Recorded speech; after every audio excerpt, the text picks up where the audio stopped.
नमस्कार। आज की हमारी कहानी है समय का पलटवार। मीना बेटी, अपनी सास से ज़रा होशियार रहना, बड़ी सीधी बनती है समधन जी। अपना यह सीधापन दिखाकर ही उन्होंने दामाद जी को अपने जाल में फंसा रखा है। मेरी बिटिया, मुझे तो डर है कहीं तुम सारी उम्र इन लोगों की सेवा ही ना करती रह जाओ। किसी तरह दामाद जी से कहकर अपना एक अलग घर ले लो। मीना की माँ अपनी बेटी को फोन पर अनमोल ज्ञान दे रही थी तो मीना बोली, माँ आप चिंता मत कीजिए, आपके दामाद मेरी सारी बातें मानते हैं। धीरे धीरे मैं पूरी तरह उन्हें अपनी मुट्ठी में कर लूँगी।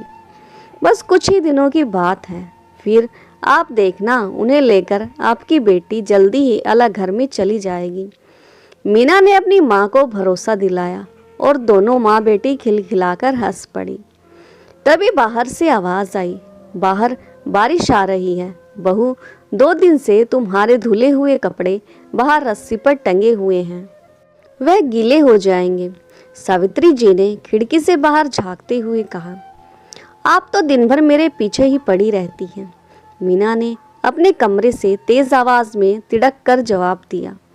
बहू, इसमें चिल्लाने की कौन सी बात है? क्यों ना चिल्लाऊं, कपड़े मेरे हैं, मैं कपड़ों को रस्सी से उतारूं या ना उतारूं, आपके सर में दर्द क्यों हो रहा है? अगर कपड़े खराब भी हो जाएंगे तो मैं आपसे नहीं मांगूंगी, अपने काम से मतलब रखा कीजिए। मीना तेज कदमों से चलती हुई बाहर निकली और गुस्से में एक के बाद एक गीले कपड़ों को बाल्टी में पटकने लगती है और बड़बड़ाते हुए कहने लगी, हे भगवान, अब तो इस घर में रहना ही मुश्किल हो गया है। थोड़ी देर बिस्तर पर क्या लेट गई, यहाँ तो तूफान ही खड़ा हो गया। आप सब लोग तो यही चाहते हैं कि मैं नौकरानी बनकर पूरे घर का काम करती रहूं, दिन भर सबकी सेवा करती रहूं, जैसे बहू इंसान नहीं पत्थर हो। मीना अनवरत बोलती ही जा रही थी और उधर उसकी सास सावित्री जी को समझ नहीं आ रहा था कि आखिर उन्होंने ऐसा क्या कह दिया जो बहू इतना भड़क उठी। साल भर पहले ही तो सावित्री जी ने अपने बेटे कौशल का विवाह मीना से किया था। बहुत सी लड़कियां देखने के बाद उन्होंने बीए तक पढ़ी और खूबसूरत दिखने वाली मीना को अपने बेटे कौशल के लिए चुना था। सावित्री जी तो उसे देखते ही उस पर मोहित हो गई थी। उधर मीना अपने घर की लाडली बेटी थी, खास तौर पर अपनी माँ की। उसके घर में उसकी माँ की ही चलती थी। आए दिन मीना की माँ उसे अलग घर लेने के लिए उकसाती रहती थी। कहीं ना कहीं उसकी माँ ने उसके मन में यह बात बैठा दी थी कि अगर संयुक्त परिवार में रहोगी तो मन मारकर ही जीना पड़ेगा। वैसे तो मीना के ससुराल में किसी चीज़ की कोई कमी नहीं थी, परंतु फिर भी उसके मायके के मुकाबले उसकी स्थिति थोड़ी कमज़ोर थी। उसके ससुर जी श्री गोपाल दास जी एक प्राइवेट विद्यालय में क्लर्क के पद पर थे। उनकी तनख्वाह कुछ ज़्यादा नहीं थी, परंतु सावित्री जी ने कम तनख्वाह में भी अपने घर को बड़े ही सुव्यवस्थित ढंग से चलाया था। साथ ही अपने इकलौते बेटे कौशल को भी अच्छी शिक्षा देकर उसके पैरों पर खड़ा किया और इस काबिल बनाया कि वह आज एक बहुत बड़ी मल्टीनेशनल कंपनी में हेड मैनेजर के पद पर कार्यरत है। उसकी कंपनी की शाखाएं देश विदेश में फैली हुई थी और हेड मैनेजर होने के नाते कौशल को अक्सर अलग अलग शाखाओं का दौरा करने के लिए जाना पड़ता था। कौशल को इस बात का पूरी तरह एहसास था कि उसके माता पिता ने कितनी कठिनाई से और कितना संघर्ष करते हुए उसे उसके पैरों पर खड़ा किया था। इसलिए अपने माता पिता से उसे बहुत ज़्यादा लगाव था। अपने वेतन में से कुछ हिस्सा अपनी पत्नी मीना को देकर वह बाकी का वेतन अपनी माँ के ही हाथों में रखा करता था। कुछ महीने तो मीना यह सब देखकर चुप रही, लेकिन धीरे धीरे उसकी माँ ने उसके ससुराल में दखल देना शुरू कर दिया था।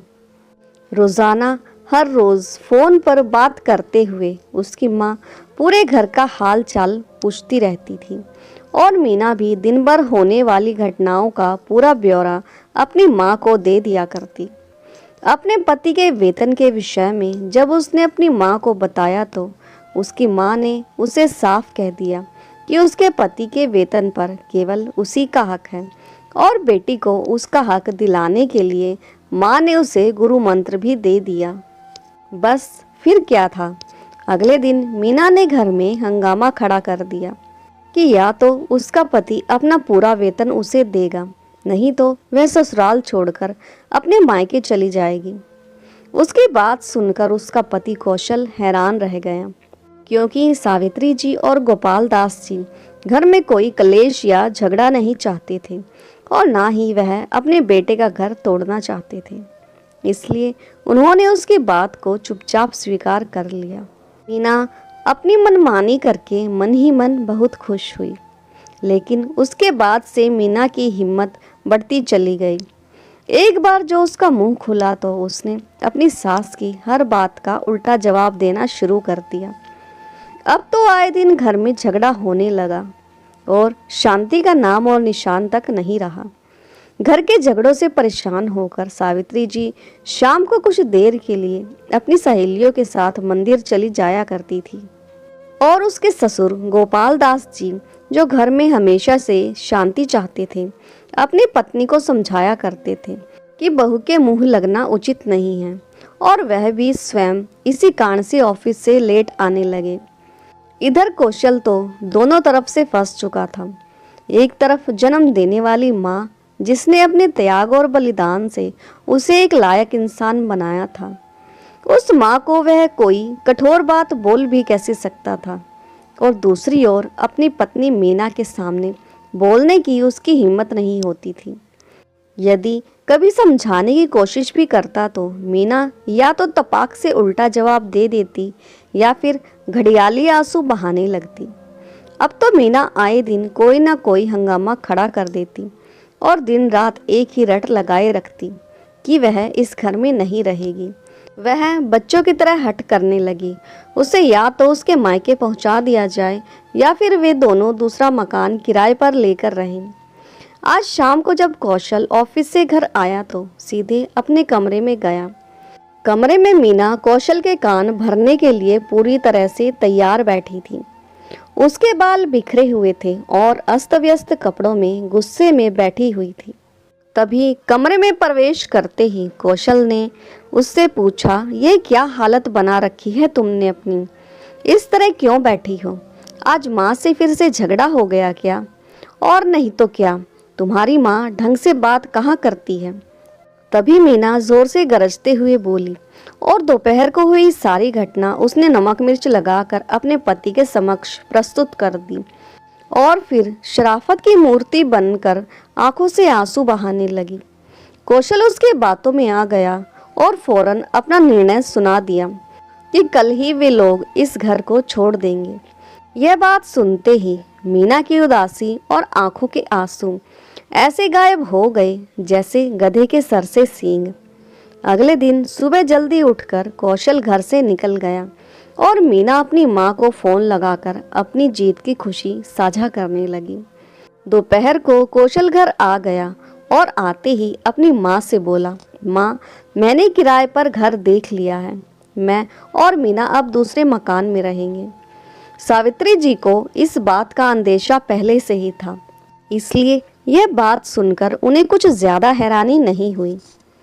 भारी दिल से वह केवल इतना ही बोली कि एक बार अपने पापा को आ जाने दो, उनसे बात करके चले जाना। नहीं माँ, अब मैं किसी का इंतज़ार नहीं कर सकता। हर दिन के झगड़े से अच्छा है अलग रहकर शांति से जीवन व्यतीत करें। ठीक है बेटा, मैं तुम्हें रोकूंगी नहीं, क्योंकि अब तुम बच्चे नहीं रहे। जैसा तुम्हें ठीक लगे और जितने सामान की तुम्हें ज़रूरत हो तुम ले जा सकते हो। वैसे भी यह सब कुछ तुम्हारा ही है। इतना बोलते बोलते उनकी आवाज़ कांपने लगी और दिल का दर्द आंसुओं के जरिए बाहर आ गया। कुछ ही देर में कौशल जाकर एक ट्रक ले आया और साथ में कुछ मजदूर भी।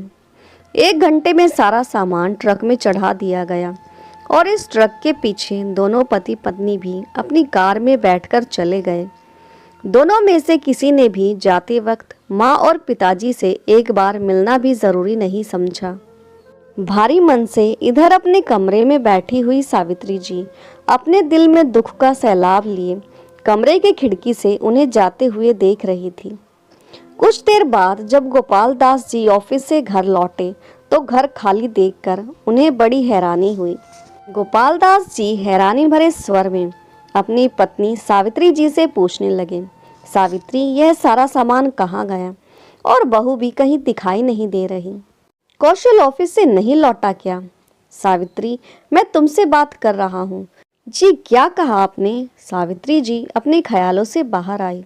ये सब क्या है सावित्री? गोपाल दास जी के द्वारा यह प्रश्न पूछे जाने पर सावित्री जी उनके गले लगकर फफक कर रो पड़ी। गोपाल दास जी ने देखा कि सावित्री जी का आंचल आंसुओं से भीग चुका था। गोपाल दास जी की अनुभवी आंखों ने सारा माजरा तुरंत समझ लिया।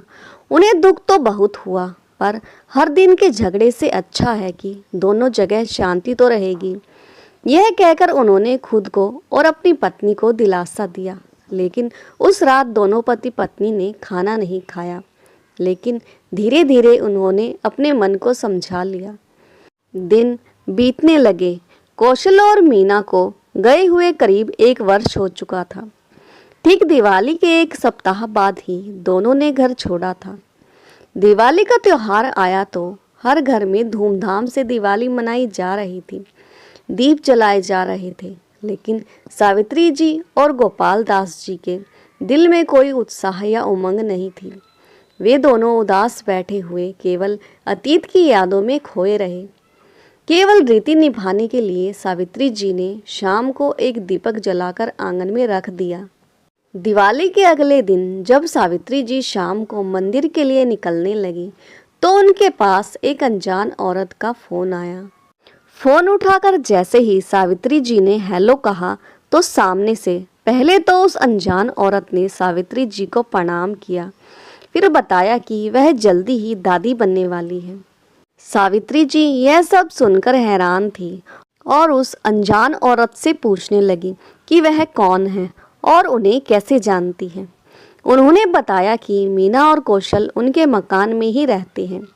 आज मीना की तबीयत अचानक खराब हो गई तो उसे अपनी कार में बैठाकर अस्पताल ले आए हैं, क्योंकि कौशल कंपनी के काम से 1 हफ्ते के लिए देश से बाहर है और मीना की डिलीवरी होने वाली है। इसलिए कौशल से हमने ही आपका फ़ोन नंबर लिया है। सावित्री जी ने उनसे पूछा कि वह किस अस्पताल में गए हैं तो उन्होंने बताया कि वे जीवन ज्योति अस्पताल में हैं। अस्पताल का पता भी उन्होंने उनके व्हाट्सएप नंबर पर भेज दिया। सावित्री जी जल्दी से अस्पताल जाने की तैयारी करने लगी। एक थैले में उन्होंने कुछ आवश्यक सामान रखा। अलमारी में जो पैसा रखा था उसे लिया और घर को ताला लगाकर ऑटो से बताए गए पते पर जीवन ज्योति अस्पताल की तरफ चल दी। वहां जाकर जब उन्होंने मीना की तबीयत के बारे में स्टाफ से बात की तो पता चला कि बच्चा प्रीमेच्योर है, इसलिए ऑपरेशन करना होगा। जब सावित्री जी नर्स से बात कर रही थी तब मीना के मकान मालिक भी वहीं खड़े थे। वह समझ गए कि यह हड़बड़ाई सी औरत मीना की सासू माँ है। उन्होंने हाथ जोड़कर सावित्री जी को अभिवादन किया। सावित्री जी ने उन्हें धन्यवाद दिया कि ऐसे समय में उन्होंने उनकी बहू की मदद की। तभी ऑपरेशन थिएटर से एक नर्स ने आकर आवाज़ लगाई, मीना के साथ कौन है? डॉक्टर एक फॉर्म पर साइन करवाने और ऑपरेशन की फीस जमा करने के लिए बुला रहे हैं। नर्स की यह बात सुनते ही सावित्री जी उस नर्स के साथ डॉक्टर के कक्ष में चली गई। उन्हें अपना परिचय दिया और बताया कि वे ऑपरेशन की फीस जमा करने आई हैं। सावित्री जी ने डॉक्टर द्वारा बताई गई सभी बातें पहले ध्यान से सुनी। फिर डॉक्टर ने उनसे एक फॉर्म पर हस्ताक्षर करवाए। फिर ऑपरेशन के लिए 30,000 जमा करने को कहा। लेकिन सावित्री जी के पास अभी इतने पैसे नहीं थे। वह बोली, डॉक्टर साहिबा, अभी तो आप 10,000 जमा कर लीजिए, बाकी के पैसे मैं अपने पति से फ़ोन करके मंगवा लेती हूँ। तब तक आप ऑपरेशन शुरू करें। माँ और बच्चा बिल्कुल स्वस्थ होने चाहिए। डॉक्टर साहिबा सावित्री जी को सांत्वना देते हुए कहने लगी, चिंता करने की बिल्कुल आवश्यकता नहीं है, सब ठीक हो जाएगा। आप यह पैसा रिसेप्शन पर जमा करवा दें और वहीं से रसीद ले लीजिए। डॉक्टर से मिलकर सावित्री जी ने पैसा जमा करवा दिया और वहीं से गोपाल दास जी को फोन किया और सारी बात बता दी। सावित्री जी ने मीना की मां को भी फोन लगाकर उन्हें सारी जानकारी दे दी। कुछ ही समय में गोपाल दास जी बाकी की रकम लेकर पहुंच गए और ऑपरेशन थिएटर के बाहर एक बेंच पर सावित्री जी के साथ बैठकर इंतजार करने लगे। कुछ समय बीतने के बाद थोड़ी ही देर में एक नर्स सावित्री जी के पास आकर पूछने लगी, मीना के साथ कौन आया है? तभी सावित्री जी ने कहा, मैं हूँ मीना के साथ। मुबारक हो, बेटी हुई है, नर्स ने कहा और बताया कि बच्ची और उसकी माँ दोनों स्वस्थ हैं। उसी समय एक दूसरी नर्स बच्ची को बाहर लाई और सावित्री जी को दिखाया। दादा दादी ने बड़े प्यार से अपनी पोती को देखा और गोद में लिया और बड़े ही प्यार से माथे को सहलाते हुए उसे चूमा। सावित्री जी ने अपने पति को कुछ इशारा किया तो गोपाल दास जी ने 500 रुपए का नोट निकालकर नर्स को देते हुए कहा, यह हमारी तरफ से आप सभी लोगों की मिठाई के लिए है। कुछ ही देर में मीना को भी स्ट्रेचर पर लिटाकर वार्ड में लेकर आया गया। उस समय वह बेहोश थी। पास में ही रखे पालने में बच्ची को भी लेटा दिया गया। सावित्री जी वहीं एक बेंच पर बैठ गई और बड़ी ही मासूमियत से कभी अपनी बहू को देखती तो कभी अपनी पोती को। उन्होंने गोपाल दास जी को घर भेज दिया। करीब 1 घंटे के बाद जब मीना को होश आया तो उसने आंखें खोलकर देखा। उसे हैरानी हुई कि उसकी सासू माँ उसके पास बैठी है और उसका बच्चा उनकी गोद में है। मुबारक हो बहुरिया, लक्ष्मी आई है, बिल्कुल तुम्हारी तरह दिखती है, सावित्री जी ने मुस्कुराते हुए कहा और मीना के सिर पर हाथ रखकर उसे ढेरों आशीर्वाद दिए। मीना को भी बहुत अच्छा लगा। तभी उसके मकान मालिक भी वहां आ गए और सावित्री जी उन्हें कुछ देर के लिए माँ और बच्चे का ध्यान रखने के लिए कहकर बाहर सामान लेने चली गई। उसके मकान मालिक ने मीना को कहा कि मेरी पत्नी ने जब तुम्हारी सास को फोन पर बात करके तुम्हारे बारे में बताया तो वे फोन सुनते ही उसी समय अस्पताल पहुंच गई। वे तुम्हारे लिए बहुत चिंतित थी, लेकिन मैं हैरान हूँ कि तुम्हारे मम्मी पापा अभी तक क्यों नहीं आए। शाम हो चुकी थी लेकिन अभी तक सावित्री जी ने कुछ खाया पिया नहीं था। रात भर वह मीना के पास बैठकर कभी उसका सर दबाती तो कभी बच्ची को संभालती। सारी जिम्मेदारियां निभाते निभाते उनकी रात बिना सोए ही कट गई। अगले दिन सुबह गोपाल दास जी अपने हाथों से चाय बनाकर अस्पताल में लेकर आए और 2 कपों में डालकर सावित्री जी और मीना को चाय पकड़ाते हुए कहा, सावित्री अब तुम घर जाओ, मैं यहाँ बैठा हूँ। कल से तुमने खाना भी नहीं खाया, घर जाकर तुम भी खाना खा लो। मीना के लिए भी हल्का खाना बनाकर ले आना। मैं यहाँ हूँ इन दोनों का ध्यान रखने के लिए। मैंने ऑफिस में फ़ोन करके छुट्टी ले ली है। सावित्री जी गोपाल दास जी को बहुत सी हिदायतें देकर चली गई। वह वहीं पास में ही एक बेंच पर बैठ गए। करीब 1 घंटे के बाद उन्होंने मीना से कहा, मैं ज़रा बाहर बैठा हूँ, कोई चीज़ चाहिए तो नर्स से कहलवा देना। इतना कहकर वे कमरे से बाहर निकल आए। मीना के बगल वाले बेड पर भी एक महिला लेटी हुई थी। उसकी देखभाल के लिए उसके साथ उसकी माँ बैठी हुई थी। जब गोपाल दास जी वार्ड से बाहर आए तब उस औरत की माँ ने मीना से कहा, तुम्हारे मम्मी पापा तो बहुत अच्छे स्वभाव के हैं, पर तुम्हारी मम्मी का स्वभाव तो बहुत स्नेहपूर्ण है। कैसे बेचारी रात भर तुम्हारी सेवा करती रही। तब मीना ने कहा, यह दोनों मेरे मम्मी पापा नहीं, सास ससुर हैं। क्या? आश्चर्य से मीना का मुंह देखते हुए उसने कहा, क्या कोई सास ऐसी भी होती है?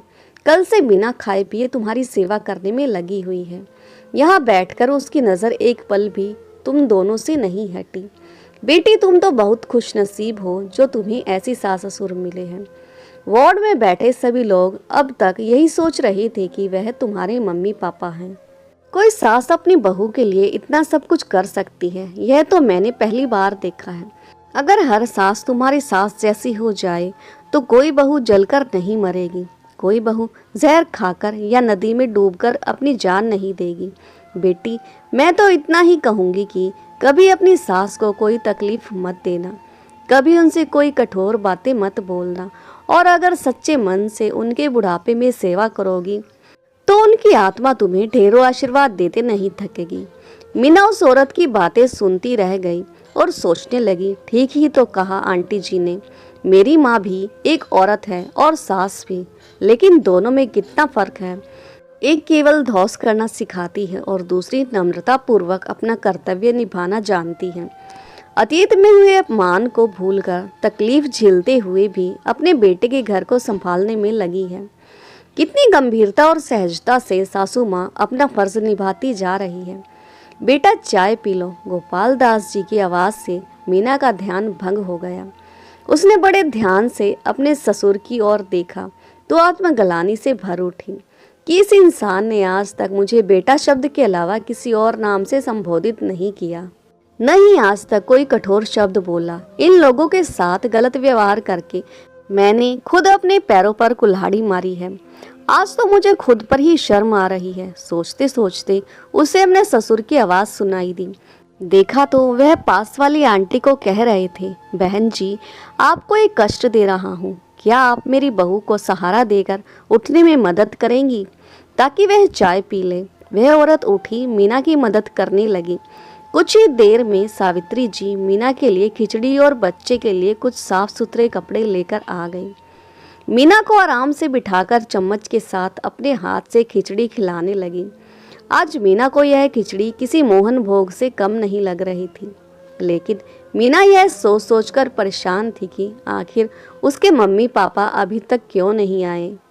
शाम हुई तो मीना के मम्मी पापा भी उससे मिलने आ गए। अंदर आते ही उन्होंने देखा कि सावित्री जी मीना के बालों में तेल लगा रही थी। वे जाकर बेड के पास पड़े बेंच पर बैठ गए। कुछ देर बाद सावित्री जी किसी काम से वार्ड से बाहर आ गई। मीना ने देखा कि उसके माता पिता का चेहरा मुरझाया हुआ था। उनके चेहरे से खुशी दूर दूर तक कोसों गायब थी। कारण पूछने पर उसकी माँ के चेहरे पर दुख के भाव आ गए और भरी आंखों के साथ धीमे से स्वर में बोली, क्या बताऊं बिटिया, तेरी भाभी ने अपनी माँ के बहकावे में आकर घर में बवाल खड़ा कर दिया है। आए दिन घर में झगड़ा करती रहती है और अगर मैं कुछ बोलूं तो सास ससुर द्वारा बहू को टॉर्चर करने के आरोप में पुलिस को घर पर बुला लेती है। आज तो उसने हद ही पार कर दी। हम पर केस करने की धमकी देकर अपना सामान उठाकर मायके चली गई। आगे क्या होगा यह सोच सोचकर तेरा भाई तो चिंता के मारे घुला जा रहा है। क्या करूं, कुछ समझ नहीं आता। मीना यह सब सुनकर हैरान रह गई। वह सोचने पर मजबूर हो गई कि जैसी फसल हम बोते हैं हमें फल वैसा ही मिलता है। यह सब मेरा और मेरी माँ के कर्मों के स्वार्थवश हमने अपना अपना हंसता खेलता परिवार तोड़ दिया। सच में ऊपर वाले की लाठी में आवाज नहीं होती। अच्छे लोगों को सताने की सजा उन्हें मिलनी ही थी। वक्त ने पलटवार करके अपना हिसाब चुकता कर लिया था। कुछ ही देर में सावित्री जी आ गई और एक थैली में कुछ सामान रखकर सावित्री जी ने कहा, मीना बहू जितना मुझसे बन सका मैंने कर दिया। अब तुम्हारे मम्मी पापा आ गए हैं, अब मैं घर चलती हूँ।